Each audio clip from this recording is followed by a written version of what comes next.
Исәнмесез, сіз Татарстан 24 каналында полиглот тапшыуын қарайсыз. Сізнің білән мен Гүлүсә Сыңғатуллина. Сірләребізні тыңлаушы, сақлаушы, жаңға яқын кішілеріні кімдір досты, кімдір иптәш, ахирет, қанәтті. Қайсы сөзіні қолансақ та, ең мұхиме, әр біріміздің ышанышлы яқын кішілері болсын. Бүгінгі тапшыуымызда дос, иптәш, ахирет, қанәт сөзлеріне күзәту ясарбыз. 100 сум ақшаң болғаншы, 100 достың болсын деп, халық та білмей әйтмәгәндер.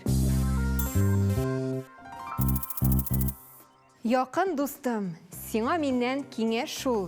Кішілерге сіріңні сөйләмәс бұл. Ішіңдә нәрсә янғанын үзең біл. Үзең қайғыр, үзең йығла, үзең кіл деп яза бейік шағирыбыз Ғабдулла Тукай. Ғабдулла Тукай тормыш юлында көп кішілер белән очраша. Оның дуслары да көп була. Әйтик, Фатих Әмирхан, Кәбир Бәкір, Галиәскәр Камал һәм башкалар. Ләкин уларның берсендә Хусейн Ямашевны искә алгандагыдай самимилек һәм йөрәк азабы белән искә алмый. Көч белән бергә гүзәллекне җыйган диңгез кеби. Ул иде истен дә кул җитмәс кеше, йылдыз кеби. Ямашев белән дуслык Тукайның тормышында һәм иҗатында бик күп нәрсәне билгели.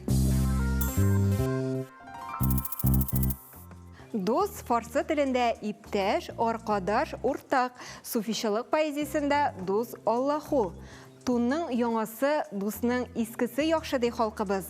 Ғабдулла Тукай булай дип язган: акча барда дус шул, барда яр. Китап дусты, китап сөюче, ягъни русча книголюб. Көнбатыш телләрендә библиоман, библиотав дигән сүзләр дә бар. Булары инде ауру дәрәҗәсендә китапка бирелгән кешене белдерә. Дус сүзе иске әдәбиятта дус рәвешендә очрый. Ул төрек телендә дә актив сүз, анда ул тарафдар мәгънәсенә ия. Дуслык турында халык мәкалләренә дә тукталып бетик. Күңелсез кеше дус тапмас. Дус дустының өтен дә дус күрер. Дустың дус булып калсын дисәң, аңа баш булма, иш бул. Кеше белән дус булса да, кесе белән дус түгел. Дус көлгәндә беленми, белгәндә беленә. Яхшы кием, тән зиннәте, яхшы дус жан зиннәте. Иптәш сүзенә дә күзәтү ясыйк. Иптәш, кулдаш, аркадаш, дус, партнер, компаньон, шәрик дигәнне аңлата. Борынгы төркишәдә һәм күп кенә төрки телләрдәге өп сүзеннән әдәп, юн, булдыклылык, сәләтлелек, җайлашучанлык, иплелек мәгънәләренә ия. Бездәге ипкә килү гыйбарәсе дә шул тамырдан. Диалектта һәм гади сөйләмдә ипдәш, яптәш, ятеш бу сүзләр булдыклы, сәләтле, уңай мәгънәсендә. Сөйләм телендә ир яки хатын үзенең җефете турында иптәшем дип әйтә. Монда инде җептәш мәгънәсе төсмерләнә. Җептәш сүзе русча напарник, сотоварищ мәгънәсенә якын. Гарәп телендә рәфиқа сүзенең иптәш хатын, кәләш хатын мәгънәләренә ия булуын искәртеп китик. Казакларда иптәш сүзе юлдаш, юлдаш сүзе белән бирелә.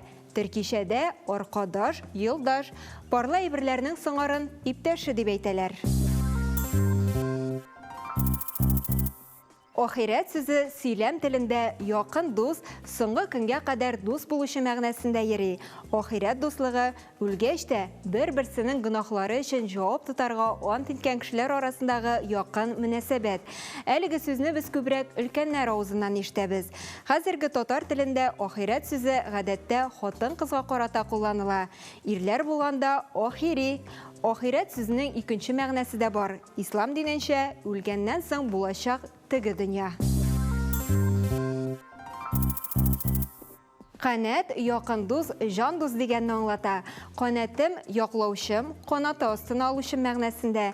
Рифкат Әхмәдянов бу сүзне борынгы монгол телендәге кани, ягъни хәрби дус сүзе белән чагыштыра, ләкин гомум аңлаешлы канат сүзе белән тәңгәлләштерми.